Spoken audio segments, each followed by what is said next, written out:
comparison of the text. There's a handout going around here. The question I started with sounds quite simple.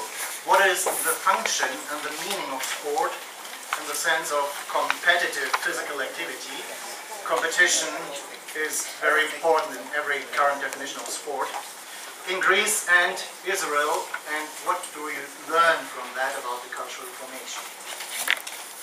Normally, sport historians regard ancient Greeks and ancient Jews as the strongest possible opposites.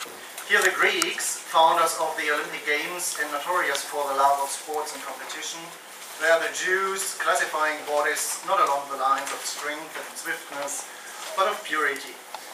Following this view, a clash of body concepts was inevitable when, in Hellenistic times, the contact between the two cultures intensified.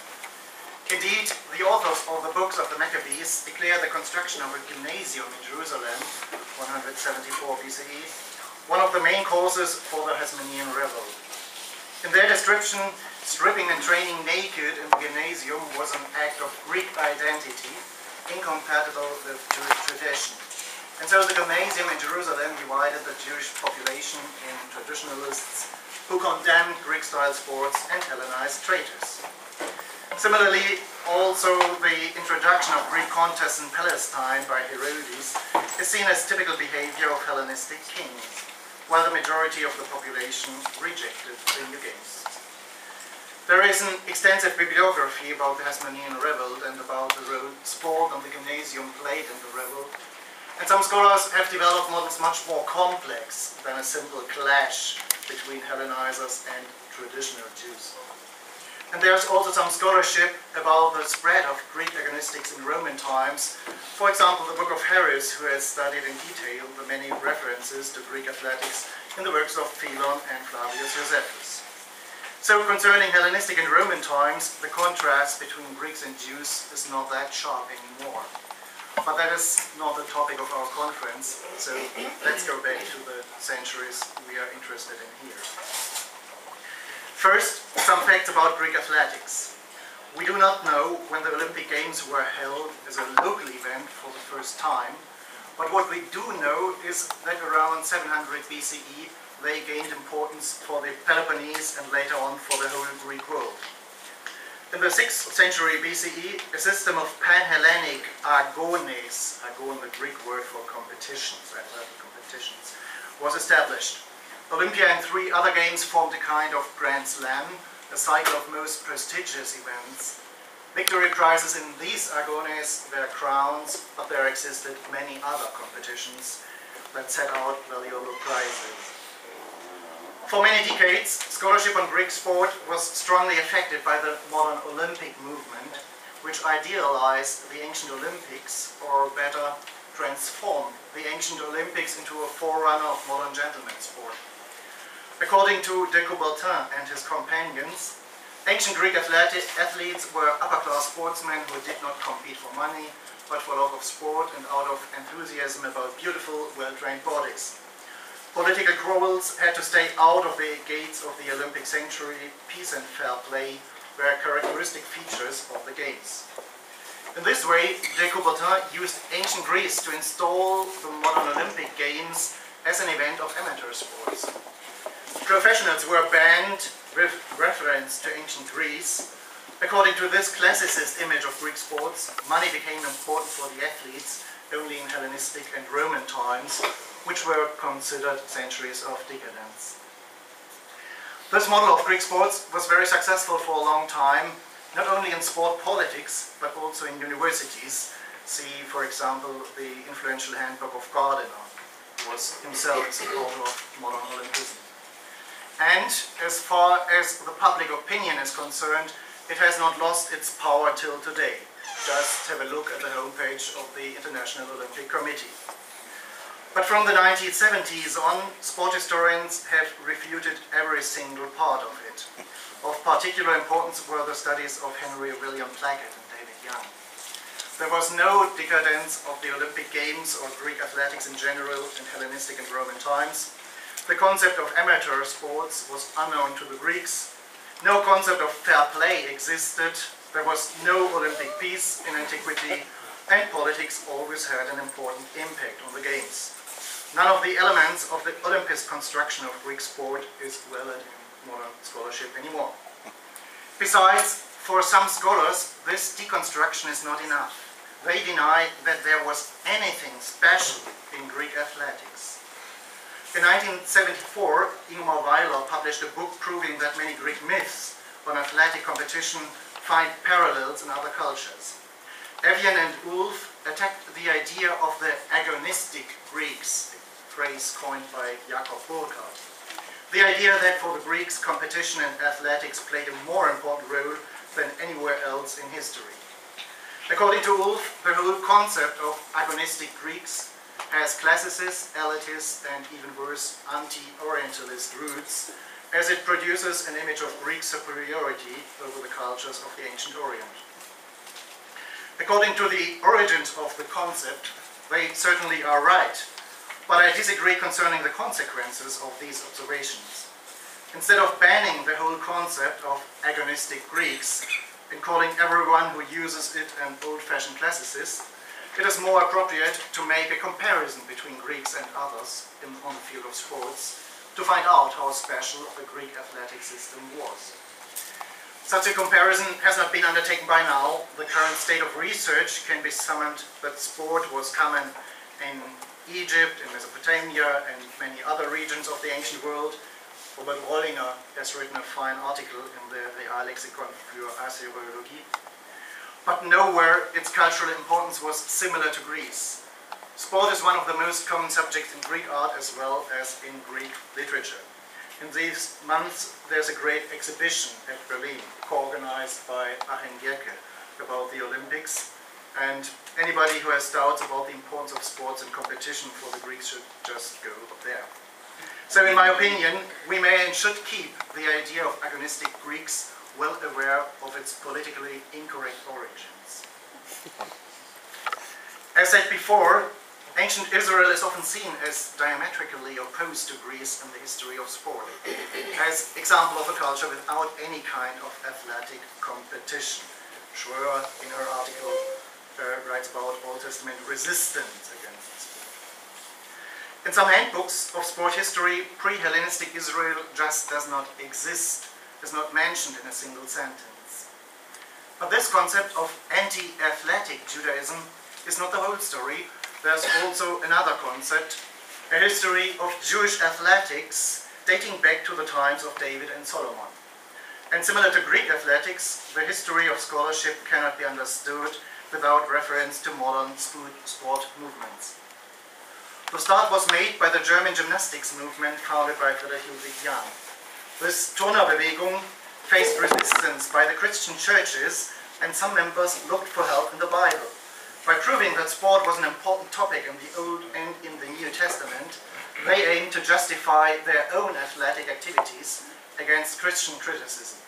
One example is Kranz's article, its apologetic intention is obvious. With the beginning of the 20th century, the situation had changed. The Turnerbewegung was very well established and had no more need for self-justification, and it was now the Maccabean movement and its leaders that took over the search for sport in the Bible. Especially in Germany in the first decades of the 20th century, numerous articles about running, swimming, wrestling, etc. in ancient Israel were written, whose authors were in many cases functionaries of the Jewish sport organization.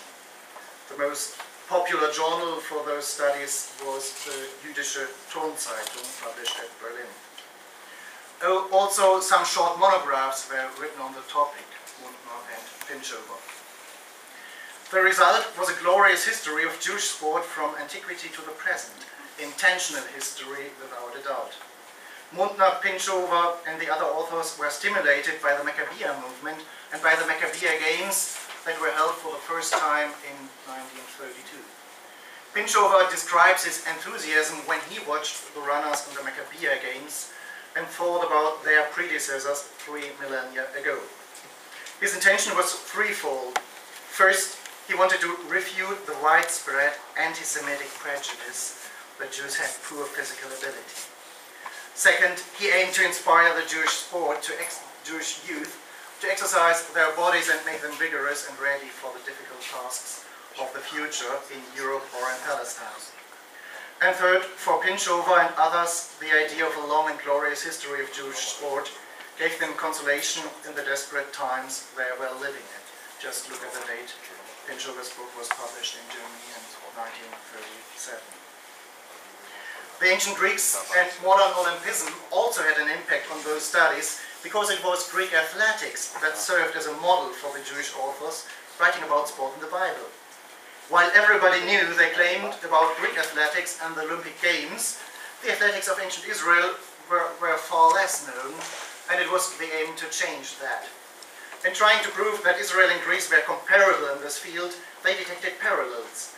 The runner of Athlet, you have the text in the paper, in some midrashim identified with the later King Saul, was seen as a Jewish counterpart to the famous marathon runner who inspired the modern discipline at the Olympics. For Pinchover, this is very important. He tried to reconstruct the run by visiting and measuring the distance, proving that the performance of the runner of Athlet was not inferior to the marathon runner. The story about the marathon runner, by the way, is not historical, but that does not matter in this context. This is a drawing in Pinchover's book.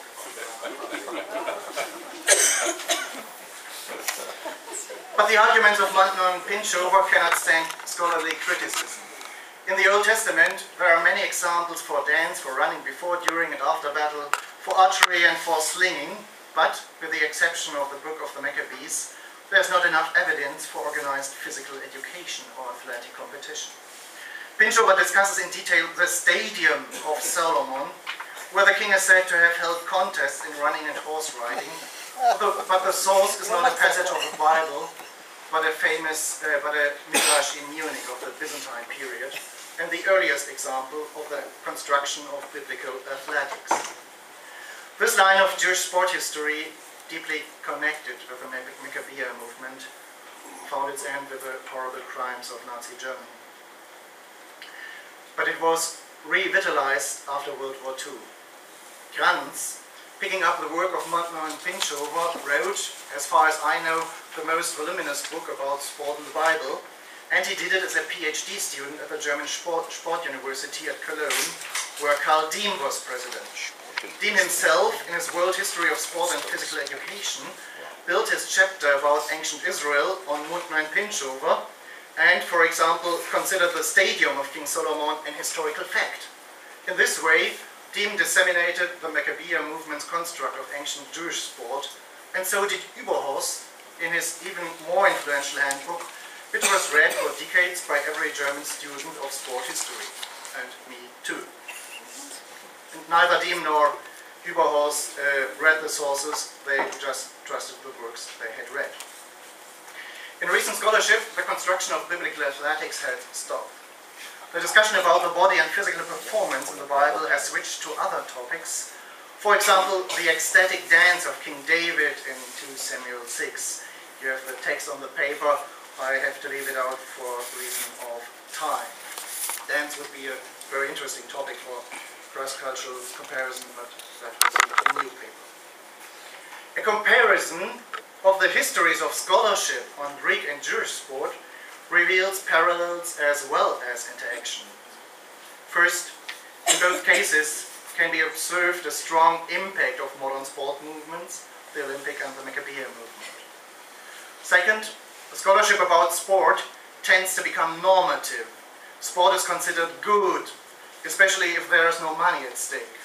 Classicists took Greek athletics as a sign of their superiority above other ancient cultures, while nowadays some scholars are suspicious that everybody who talks about the Greek agonistic mentality is carrying anti-Orientalist baggage. Third, there is some connection between scholarship on Greek and on Jewish sport. Statements about Greek athletics are often embedded in general discourses about Greeks and the Orient. Scholars on Jewish sport always had the Greek paradigm in mind. Second part, narratives of muscular bodies. It is not possible to compare the athletic competitions of ancient Greece and ancient Israel, because in my opinion, athletic competitions did not exist in Israel before Hellenistic times, But what we can do is to compare narratives about muscular bodies in the Bible and in Greek literature. Überhaupt and others have noticed a similarity between two lines of Psalm 147 and the second elegy of Xenophanes, a philosopher of the early 5th century BCE. Both texts express some criticism on strength of men and horses, but there the parallel ends.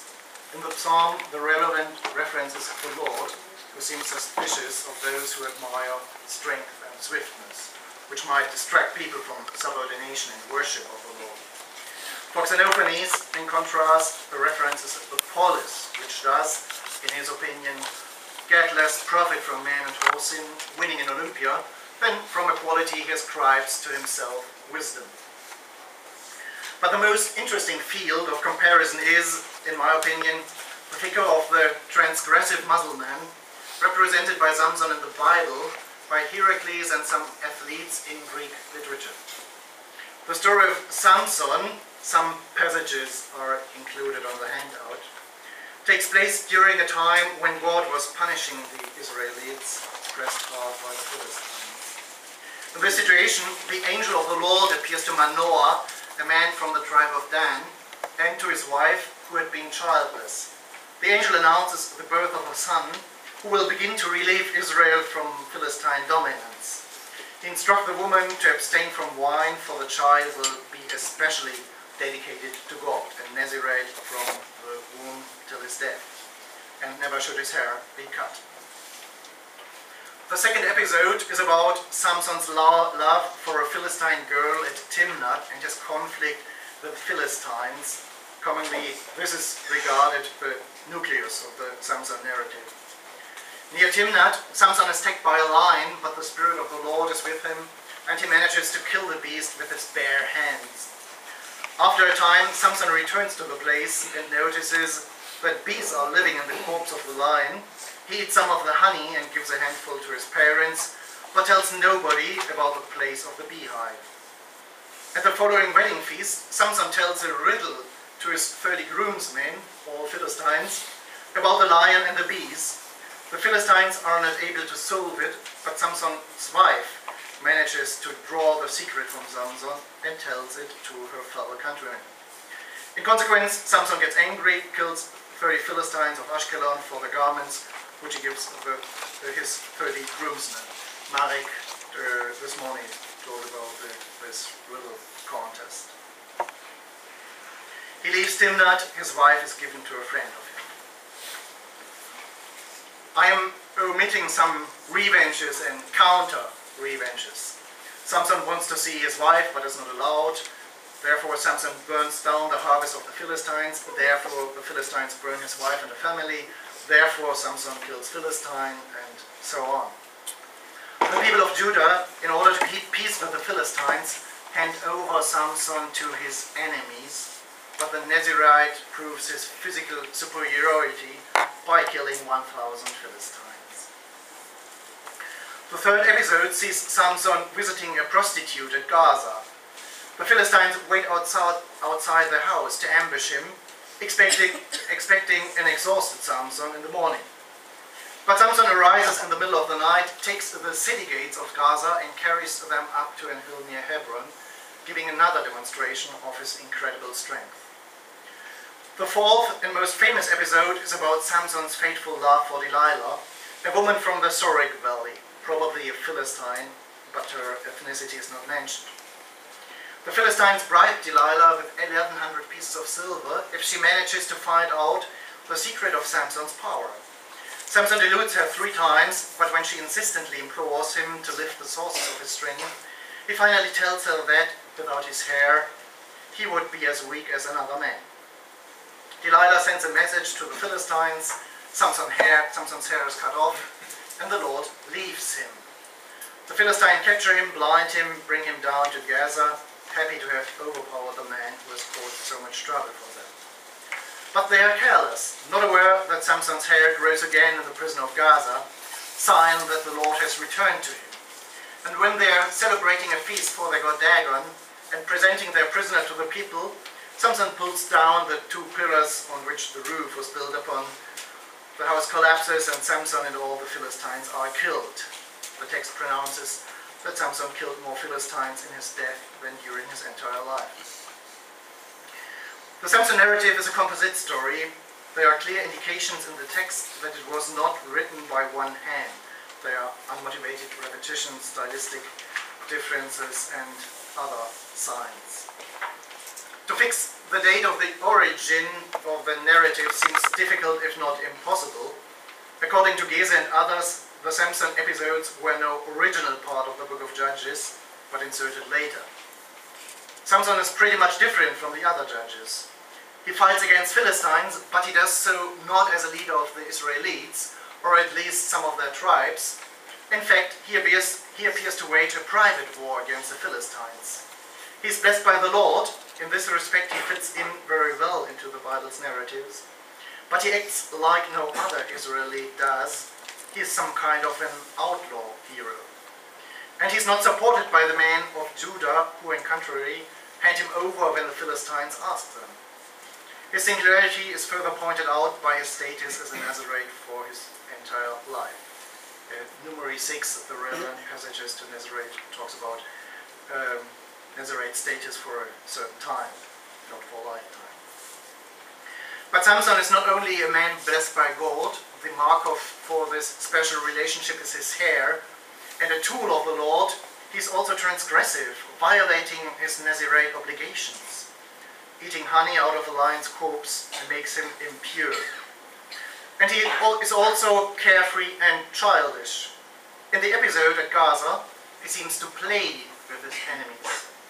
Later on, he's playing with Delilah, telling her 3 times nonsense about the source of his strength.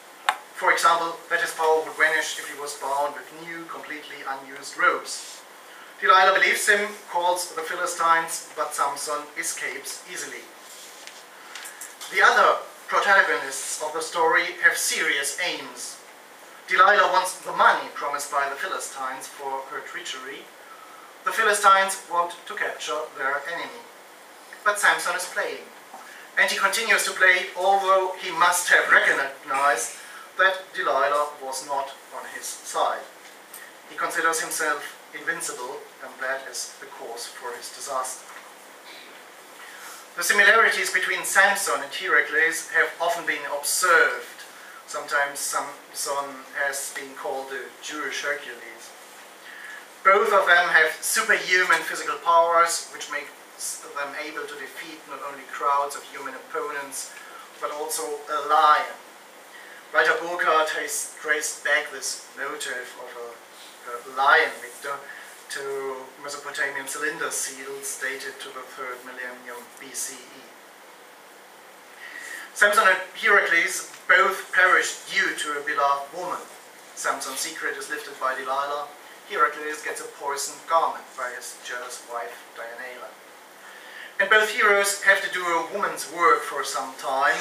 Samson is grinding in the prison. According to Galpas Feller, grinding is attributed to women in the Bible. Heracles had to spin the wool while he was serving for Omphale. Yet there is another parallel to Samson in the Greek world, a parallel that has not been noticed so far. I am talking about famous Greek athletes, especially champions of combat sports. They appear in the Olympic victor lists, which are reliable for the 6th and 5th centuries, so they are without a doubt historical persons. A historical fact is furthermore the existence of heroic cults for some of these athletes, which is quite remarkable for this early period of Greek history. In the 5th century, the heroization of historical persons was a rare phenomenon. But in our context, what matters more are the tales about some of those athletic champions. I've included 3 examples on the paper. Several motives are comparable to the Samson story. First, the superhuman strength expressed by victories against humans and the strongest animals. Polydamas, like Samson or Heracles, kills a lion without using a weapon. Due to their strength, they are able to tear down houses and kill all the people inside, Samson and Cleomedes. Or just the opposite, trying to hold the roof of cracking caves like Polydamas does. Second, the athletes, like Samson, act alone. Cleomedes is an outsider in Olympia, and he is an outsider at home, where his townsmen are going to stone him, so the most brutal exclusion of an individual by the community. Only after his disappearance, he is reintegrated into the polis again by means of a heroic cult. The guiding theme of the stories about Milon is his fight one against all, and Polydamas is the only one who dies in the cave while all others flee. Third, the athletes in the story are not able to handle their power wisely. Milon is playing with his opponents just to demonstrate that he is superior. And he dies due to the overestimation of his capabilities. He pulls out the wedges that hold apart a tree trunk, is stuck by the trunk and killed by the wolves. The same with Polydamas, who overestimates his powers trying to prevent a cave from cracking. Cleomedes is using his strength to pull down a pillar in the gymnasium and killing all the children in the building. In Greek literature, a narrative for the worst disaster a city can face. I come to my conclusions. What can we learn about Israel and Greece, about interactions and parallels from these observations? The figure of a hero with superhuman skills who nevertheless faces serious troubles and finally perishes is neither an invention of the Greeks nor of the Israelites. Some scholars, for example, have pointed out some analogies between Samson and heroes of Mesopotamian literature, for example, the hairy and wild Enkidu. And it might well be that the common features of Samson and the Greek athletes may be traced back to much older Oriental literature, at least it is very probable. So one could be tempted to state just another case for the Oriental influence on Greek culture, overseen by the old-fashioned classicist scholars of Greek athletics. But I doubt that a result like that would be very useful, and I further doubt that we can exactly reconstruct the ways and the chronology hero tales disseminated in the ancient world. And we must not neglect the differences between Samson and the athletes. Samson's strength comes from the Lord, it is the Lord who has chosen him as a tool. Samson's body, precisely his hair, pronounces the bond that connects the Nazirite with the Lord. When his hair has grown again in the prison of the Philistines, it is a sign that the Lord has returned to him, and with the Lord his strength has returned. The athlete's strength is superhuman, but does not derive from the gods. The strength is connected to the athlete himself and to the city. But for heroization, being a strong boxer or wrestler is not enough. It needs a story like Cleomedes. So it is probable that Greeks and Israelites both use narratives coming from the ancient Orient, but they adopted them according to their specific cultures, and it is the difference in adaptation I want to stress, not the similarity of motives. The Greeks attached the heroic narrative to athletes, a fact that stresses the importance of physical competition in their culture. In the Jewish tradition, however, the heroic narrative is attached to a judge. The result is the longest and most colorful account of all judges, Samson being God's tool as well as an outlaw hero. It would be interesting to have a look at how Flavius Josephus transformed the story. The role of the Lord is diminished in his account, and he transforms, as Feldman has shown, into a Hellenized hero. But my time is over, and I have to end here. Thank you very much.